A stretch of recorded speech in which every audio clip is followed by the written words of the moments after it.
दोस्तों, एक सिंपल सवाल। आपके पास 10,000 रुपए हैं। आप उन्हें बैंक में रखते हो। 1 साल बाद बैंक आपको देता है शायद 600 या 700 रुपए इंटरेस्ट, मतलब सिर्फ 6-7%। और इन्फ्लेशन वो ऑलरेडी 5-6% से ऊपर चल रही है। तो असली में आपका पैसा ग्रो नहीं हुआ, बस अपनी वैल्यू बचाए रखा, बस इतना। तो दोस्तों, अगर आप चाहते हो कि आपका पैसा एक्चुअली काम करे, आपके लिए कमाई करे, तो आपको समझना होगा शेयर मार्केट क्या है और ये कैसे काम करता है। और आज के इस वीडियो में हम बिल्कुल वहीं से शुरू करते हैं। तो चलो शुरू करते हैं। दोस्तों, सबसे पहले समझते हैं शेयर मार्केट होता क्या है। सोचो, एक दोस्त है तुम्हारा, रमेश। रमेश का एक छोटा सा टिफिन बिजनेस है। बिजनेस अच्छा चल रहा है, डिमांड भी है, पर रमेश के पास इतना पैसा नहीं है कि वो अपना बिजनेस बड़ा कर सके। तो रमेश ने एक आइडिया निकाला। उसने कहा, यार, मेरा बिजनेस तो अच्छा है, क्या मैं अपने बिजनेस का एक हिस्सा और लोगों को दे सकता हूँ और वो लोग मुझे पैसा दे। तो अगर कोई मुझे 1,000 रुपए देता है तो मैं उसे अपने बिजनेस का एक छोटा सा हिस्सा देता हूँ। इसी हिस्से को कहते हैं शेयर। और जब यही काम किसी बड़ी कंपनी के लिए एक ऑर्गेनाइज्ड प्लेटफॉर्म पर होता है तो उसे कहते हैं शेयर मार्केट। सिंपल है ना? अब दोस्तों, अब समझते हैं ये शेयर्स एक्चुअली क्रिएट कैसे होते हैं। जब कोई कंपनी पहली बार पब्लिक को अपने शेयर्स ऑफर करती है तो उसे कहते हैं आईपीओ, यानी इनिशियल पब्लिक ऑफरिंग। आईपीओ के थ्रू कंपनी लोग को कहती है, हम अपना कुछ हिस्सा तुम्हें दे रहे हैं, बदले में तुम हमें पैसा दो। और जो लोग आईपीओ में पैसा लगाते हैं वो बन जाते हैं उस कंपनी के पार्ट ओनर। मतलब अगर आपने जोमैटो के आईपीओ में इन्वेस्ट किया होता तो आज आप ऑफिशियली जोमैटो के एक छोटे से ओनर होते। सोच के देखो कितना इंटरेस्टिंग है ये। अब आईपीओ के बाद इन शेयर्स की बाइंग और सेलिंग कहाँ होती है? यहाँ आता है स्टॉक एक्सचेंज। दोस्तों, इंडिया में 2 मेन स्टॉक एक्सचेंजेस हैं। पहला है बीएसई यानी बॉम्बे स्टॉक एक्सचेंज, ये एशिया का सबसे पुराना स्टॉक एक्सचेंज है। और दूसरा है एनएसई यानी नेशनल स्टॉक एक्सचेंज। और आईपीओ के बाद जब किसी कंपनी के शेयर्स की ट्रेडिंग शुरू होती है तो वो इन्हीं 2 एक्सचेंजेस पर होती है। बीएसई पर लगभग 5,000 कंपनीज लिस्टेड हैं और एनएसई पर लगभग 2,000 कंपनीज। ये दोनों एक्सचेंजेस मंडे से फ्राइडे सुबह 9:15 से शाम 3:30 बजे तक ओपन रहते हैं। सिर्फ इसी टाइम में आप शेयर्स की बाइंग और सेलिंग कर सकते हो। और सैटरडे संडे के अलावा कुछ गवर्नमेंट हॉलिडेज पर भी ये बंद रहते हैं। तो ट्रेडिंग करने से पहले एक्सचेंज कैलेंडर जरूर चेक करो।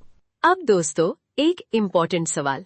आपने तो सुना होगा न्यूज में या लोगों से, आज सेंसेक्स 500 पॉइंट्स ऊपर गया, निफ्टी आज बुरी तरह क्रैश हुआ। पर आखिर ये सेंसेक्स और निफ्टी है क्या? सोचो दोस्तों, एनएसई पर 2,000 कंपनीज हैं। हर रोज उनके शेयर्स की प्राइस ऊपर नीचे होती रहती है। अगर हम एक एक कंपनी का प्राइस ट्रैक करें तो ये प्रैक्टिकली इम्पॉसिबल हो जाएगा। तो इसी प्रॉब्लम को सॉल्व करने के लिए बनाया गया स्टॉक मार्केट इंडेक्स।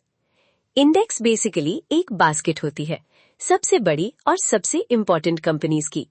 और इस बास्केट का परफॉर्मेंस देख के हम समझ सकते हैं कि पूरा मार्केट आज कैसा चल रहा है। बीएसई का इंडेक्स है सेंसेक्स। इसका फुल फॉर्म होता है सेंसिटिव इंडेक्स। ये बीएसई की टॉप 30 सबसे बड़ी कंपनीज का कंबाइंड परफॉर्मेंस बताता है। और एनएसई का इंडेक्स है निफ्टी। इसका फुल फॉर्म है नेशनल स्टॉक एक्सचेंज 50। ये एनएसई की टॉप 50 कंपनीज का परफॉर्मेंस बताता है।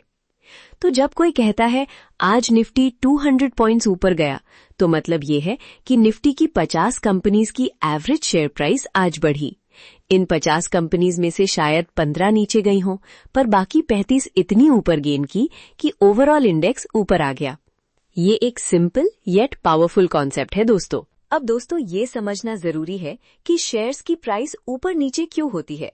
इसका जवाब एक वर्ड में है, डिमांड और सप्लाई।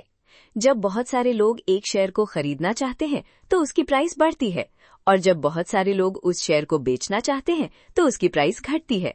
बिल्कुल वैसे जैसे आम के सीजन में आम सस्ते हो जाते हैं और ऑफ सीजन में महंगे। और ये डिमांड सप्लाई किस चीज से ड्राइव होती है?